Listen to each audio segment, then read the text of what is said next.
Along the banks of the Savannah River and in the heart of one of the most significant historic cities in the United States stands one of the nation's earliest electrical power plants. Built in 1912, Plant Riverside would become the primary source of power for Savannah, Georgia, and its seaports. Today, after having served this city admirably for nearly 100 years, this poignant symbol of industry is preparing to serve a new purpose. Hotelier Richard Kessler and a dedicated team of architects, historic preservationists, designers, and builders are embarking on a massive repurposing project, converting this industrial cathedral into the centerpiece of a new district, anchored by hospitality, retail, dining, music, art, and numerous public spaces. Truly an entertainment district. When Plant Riverside was built some 100 years ago, they were looking to the future of what power would mean to this city. And today, as we go forward, we too are looking to the future. Adaptive reuse, or repurposing, is the process of taking an old building or site and reviving it for a new purpose beyond what it was originally designed for. Sustainability is achieved through adaptive reuse. Building reuse also offers a very effective means of achieving economic, environmental, and social sustainability goals. In fact, the National Trust says the greenest building is the one that's already built. It is not widely known, but the renovation and reuse of existing buildings consistently yields fewer environmental impacts than demolition and new construction. We care about our planet, we care about our natural resources, and reclaiming what we can, and reusing and reinventing new ways to give it a new purpose and make it beautiful. Preserving historic landmarks, conserving land, reducing urban sprawl, these are just some of the goals of adaptive use. It also preserves memories that are in the people that have worked in these places. This is one of the last manual plants you're going to see, where a human being had to watch something. You made a red mark there. If that line got there, you knew to come over here and adjust this to bring it back down. A human had to do that. When Plant Riverside was designed, it was something new. There were very few power plants around the United States, so there was no typical model for a power plant building. So here we are, standing on the shoulders of their work that they did over 100 years ago. A beautiful building that would be very difficult to reproduce today. It has patina, it has a feel to it, and the architecture must be saved. One risk in historic preservation is to freeze buildings in time. But in a city like Savannah, that has been at the forefront of historic preservation, we'd rather see a continuous tradition of living buildings over 4 centuries. That opens entirely new opportunities for buildings to evolve. There are moments when we go beyond conservation and restoration of historic elements, and we have to make interventions into the building that will show that it is, in fact, a living building, and it's a building that is going into a new use. So working very closely with the preservation community, with our Historic District Board of Review in Savannah, working with the Georgia State Historic Preservation Office, and working with the National Park Service, at each level seeking the most appropriate, the most contextual solutions to allow this building as a living building to have a new chapter, and do so in a way that honors every layer of its history. The urban design and architecture for the Plant Riverside Entertainment District will be a balance between highlighting the past and projecting the future. When this electric power plant was first built, it housed one of the most futuristic technologies a person at that time might have encountered. We are taking that cue to look to the future, while at the same time respecting the reality of what this building is. So the building will be evident all around you, wherever you are. Its earlier layers are there to communicate. And we're upcycling as many parts of this design that exist as we possibly can, and honoring what is already here. We're really looking to repurpose as much as we can, and we find all these beautiful elements of surprise throughout the construction process. For example, for the African Lounge, the team found an old industrial barn door in the basement that we can reuse. From the power plant. From the power plant. Yeah. But what we're really trying to do is anything that we can find in this power plant, reusing it, repurposing it in all these different fashions and forms. So really, no matter where you are dining in the generator hall or any of these food and beverage spaces, we're really embracing, right, the industrial character of it. Right. The Kessler collection does its own interior design in-house. This creates continuity in the high level of experience in the Kessler collection properties, even while each location is entirely unique, rooted in themes relevant to their city and site. The underlying goal, to inspire, remains at the heart of all their designs. Interior design is critically important in delivering the type of luxury accommodations one will enjoy here at Plant Riverside.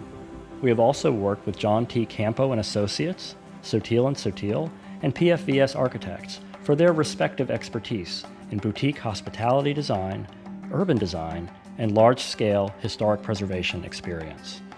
Not only does it take a wonderful architectural group to bring about a project like this, it also takes tremendous engineers to help. You have the site work, which is a challenge in itself, being on the river. In addition to this adaptive reuse of the historic Plant Riverside, we're building some new buildings, and they're to be complementary buildings to the power plant. So in developing a language for architecture in a site with so much frontage, it became important to not think of this as a one-size-fits-all solution. So if you really back up and you think about this span of thought, we have a project that has references to architecture of the 18th and 19th and 20th century, the power plant, which is in itself all of those layers, and then a building that looks to the 21st century in a way that recalls the intention of the power plant as a monumental industrial structure with civic aspirations. The vision from the very beginning was to build an iconic entertainment complex that promotes and celebrates quality of life through its architecture and its programs for citizens and for our visitors. And all of this will be anchored by this wonderful JW Marriott Hotel that we're very excited about. 419 rooms. There'll be 3 pavilions right here on the water, watching ships like you're gonna see here in a minute and tugboats come by. Over the years, this particular spot was very, very important in the history of Savannah, Georgia. It was always a place of commerce, a place of activity. And today, it's a beautiful place that you can sit and watch these huge ships, some as long as 1,100 feet, pass by. And so close, it feels like you could reach out and touch these ships as they come through.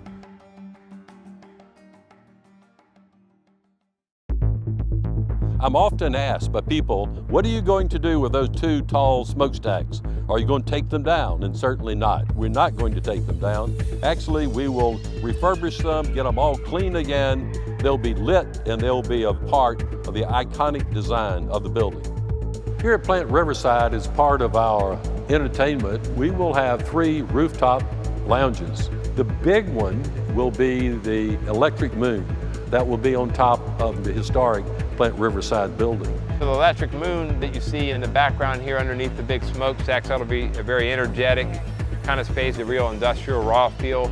You know, once you're inside the electric moon, you won't see the smokestacks, but we're designing these fixtures. It's gonna have like an infinity mirror look to it, and it's gonna have that illusion that you're looking up into the smokestacks. When you're on the outside and it's lit up at night, we're gonna have these beams of light shooting up through it. So whether you're inside the electric moon or you're outside, it looks like, you know, the smokestack goes on for infinity. Right. Yeah. Great views, great vibrancy, very clean, very, you know, allowing these exposed metal elements to really express the industrial feel of the space. Another cool feature you have is you've got all these scissor doors that open up to the outside, so you've got a big open space.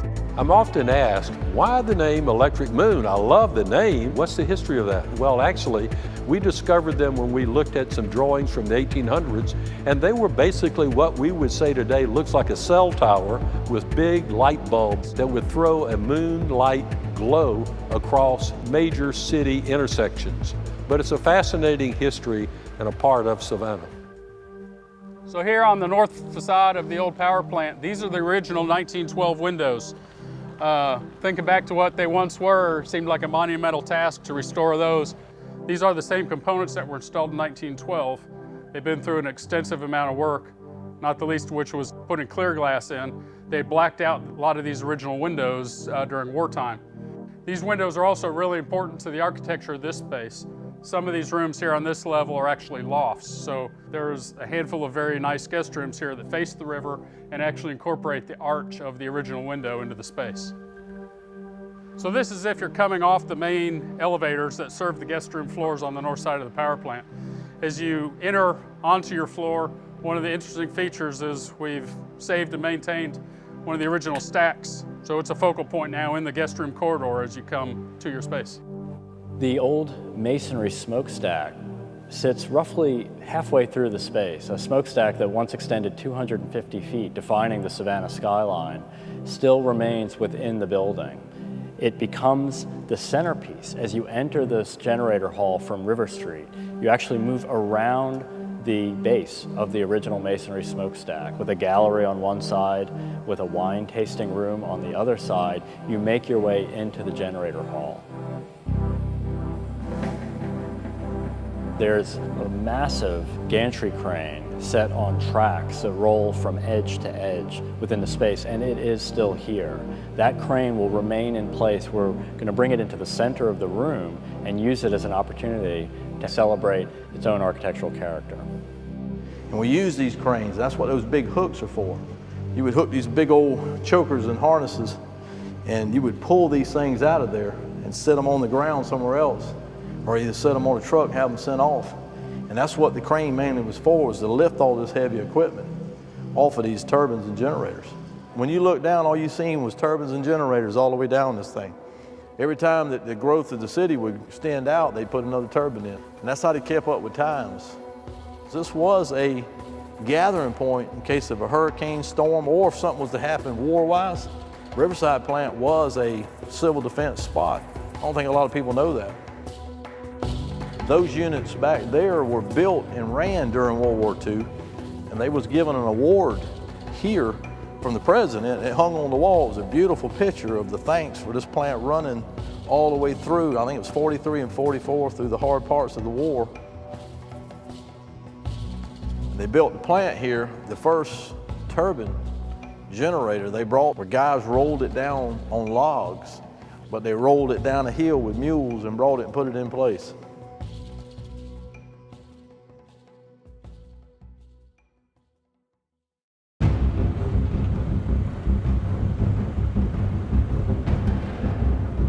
As we dig to put in underground structures, we have found many pilings that were here some 100 years. Incredible. And we are using these beautiful pieces of heart pine timber. We're milling them, and we will be using them in furniture and specialty pieces here in the hotel. We're reclaiming them, and we're going to bring them back to life, give them a second life in the building, not as a structural member, but as a decoration, as art. I think this is their second life. Everything that was here was trees that were 150 to 200 years old at the time they were cut. They've been submerged in the river for 100 years. And when we sliced them open, what we found was near perfect wood. The water had preserved everything. There was no decay. The internal sap of the pine was still intact and still sticky. So today, here on the riverfront, they're driving new sheet pilings, the modern equivalent to the old river wood pilings that were originally set to hold the Savannah River into its banks. I think one of the most thrilling aspects of this project is being able to reclaim what has been here for many, many years. While excavating on site, we unearthed historic Belgian block material from earlier layers of development and historic brick. In fact, 575,000 bricks were cleaned to be used on some of the new structures so that these materials would stay with the site and continue to tell their stories. So these are the mock-ups of the exterior of Building A. Okay. Playing with it, get the mortar joints just right. Okay. If you recall, these bricks that were Yeah. all over this whole end, Yeah. all those bricks got cleaned, palletized, and are now being reinstalled on the first floor of this building. Wow. So when we inventoried the salvage material, we had enough to do the entire first floor of this building in the old brick. So as you walk River Street, you know, the feel on both sides of the street's the same.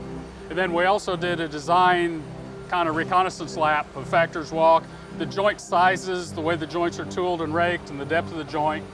is all in these panels because of how it, blends in with the neighborhood.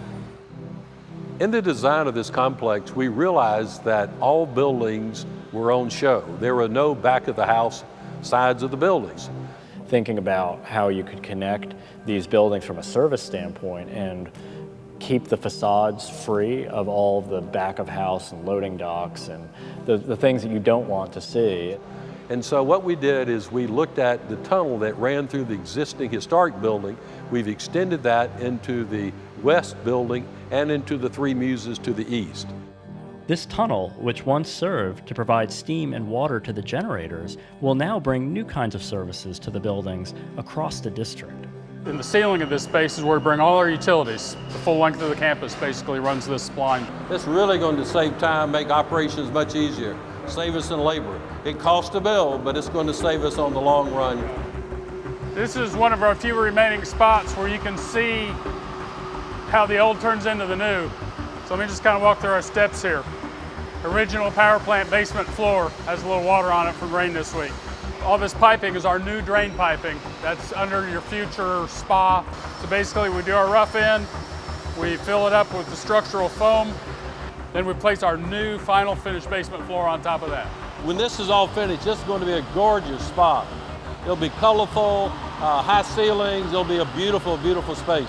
So from here down, it's really interesting to the engineers. Right. And from here up, it's really glamorous. AECOM Hunt Construction Company has done a great job in helping us bring this to life. Working with our architects, with our design team, with the city of Savannah, they pull it all together and they're making it happen. Adaptive reuse is not easy. You obviously are given a building, a spirit, a feeling, a piece of architecture that you have to respect. And you have to learn to work with that architecture and listen to what that piece of architecture says to you. Then it comes alive again.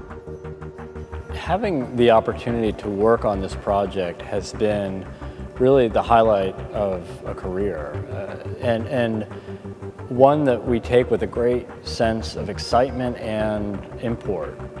You endeavor in every way to retain the character and the elements that are here now in the midst of an enormous amount of work that must be done to convert this building to human use as a hotel, as an entertainment place, as a place with restaurants and music and galleries and art, all kinds of new uses that were never envisioned to be here, but to let this building speak through all of the layers that have come before.